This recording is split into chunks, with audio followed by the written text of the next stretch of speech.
Hey, what's going on, everybody? It's your boy Tactical Chaos. Welcome back to the channel. In today's video, we're going to be going over what makes a good build in Escape from Tarkov.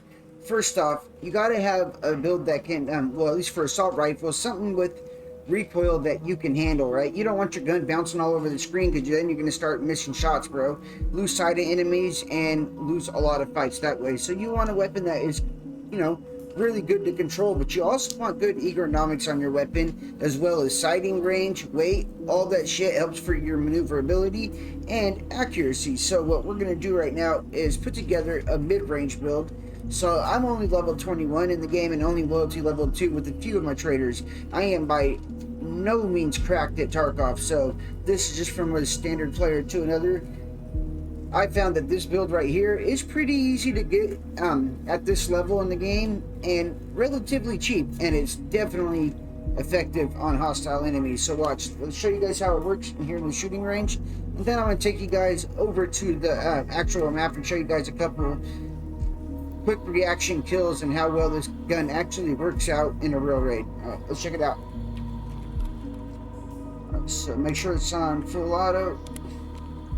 We do have a tack light on here. There we go. We do have a tack light and a laser. I usually leave it off because I don't want my position given away unless I get into a fight. Just click this shit on real quick.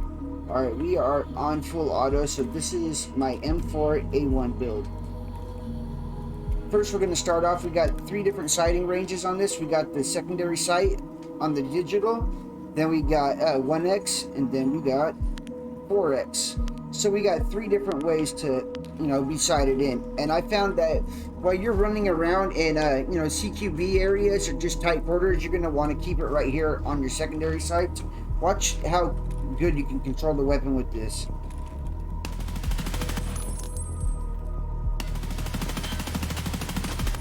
See that grouping after the initial recoil when it kicks up, dude? You just pull it back down slightly, bro, and that grouping is going to stay on target, and you're going to be able to drop an enemy really fast. Watch.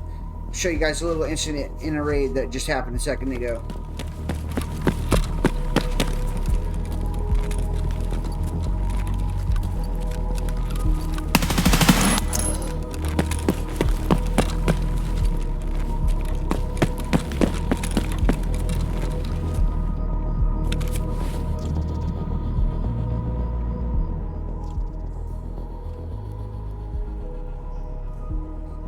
Alright, so you guys see how that went down, bro? It was just, dude, I seen him at the corner of my eye, and I was just like, I was able to just snap to him in a blink of an eye, lay his ass out with controllable recoil, bro, and that helped out a lot.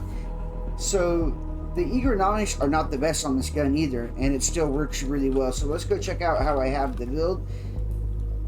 This is also, actually, yeah, we'll do full auto on 1x so you guys can see how that works.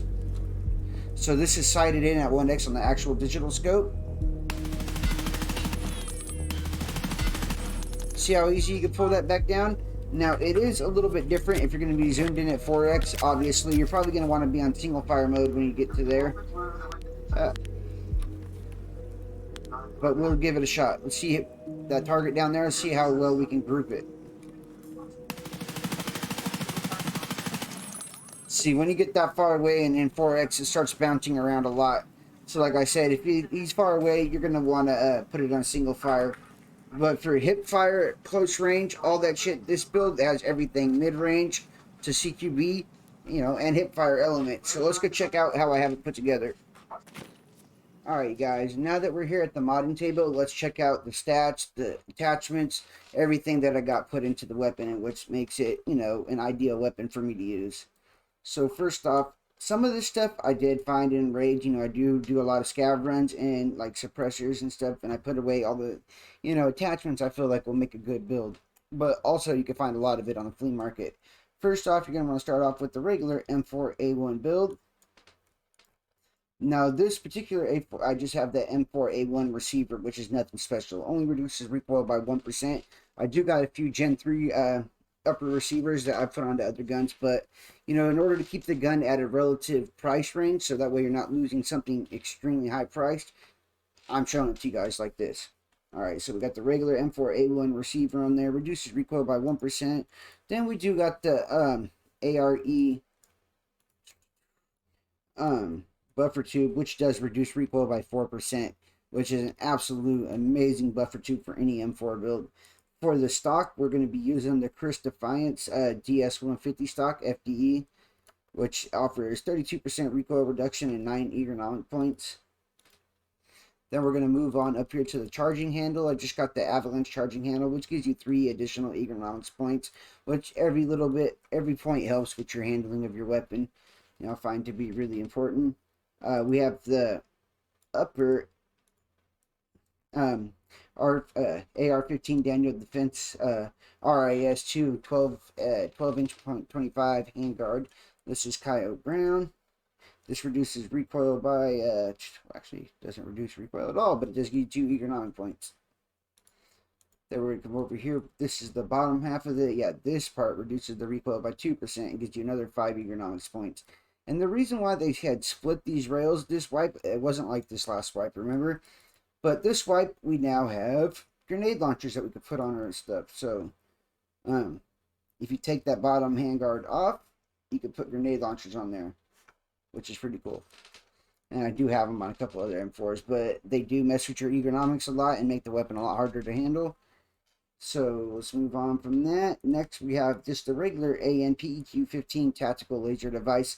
This offers a infrared laser and an infrared illuminator for night vision, as well as a visible laser.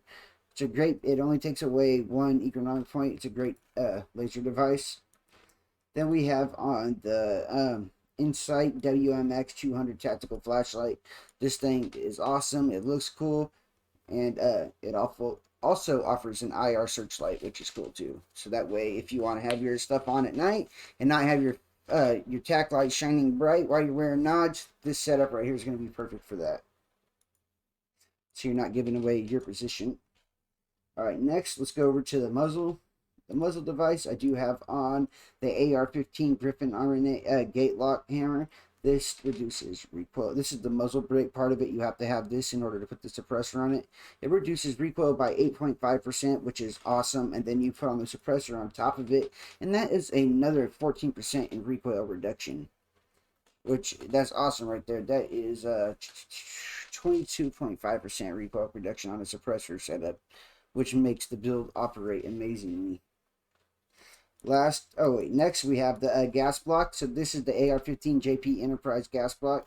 This reduces recoil by another 3%. Then we'll come here to the foregrip. I have the Zenit RK1 tactical foregrip. Now this does not take away any ergonomic points, but it does offer you only 1. I mean, a lot of more foregrips will offer you a lot more ergonomics, but it does reduce recoil by another 3%. So it's very effective. And what's next? Right now I have the 40 round mag in there. I'm going to actually take that out and just put in a regular mag so I can show you what ergonomics should look like on it. But before that, we're going to go to the pistol grip, the AR-15 F1 Firearm Skeletonized Style 1 grip. This offers an additional 11 ergonomics points, making your weapon operate very well. Let's check out the stats now. Then I'll show you guys the sight that I'm wearing, rocking, which doesn't really add to the, operating of the weapon. It just helps you with the sight. So right here, ergonomics is at 41 points right now. This is without the 40 round mag in it.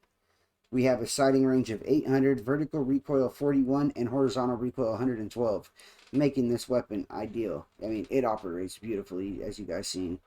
And for my sight, I am running the Elkin Spectre digital sight. And like I showed you guys earlier, it has the 1X, 4X, and the canted sights on top. This is my M4A1 build. I hope you guys like it. It's easy to build. Just collect some parts, go to the flea market, find it, put it together, and I bet you guys will enjoy it. Other than that, I hope you guys find the video helpful. If you did, a like rate would be much appreciated. Don't forget to hit that sub button on the way out. I'll catch you guys on the next one.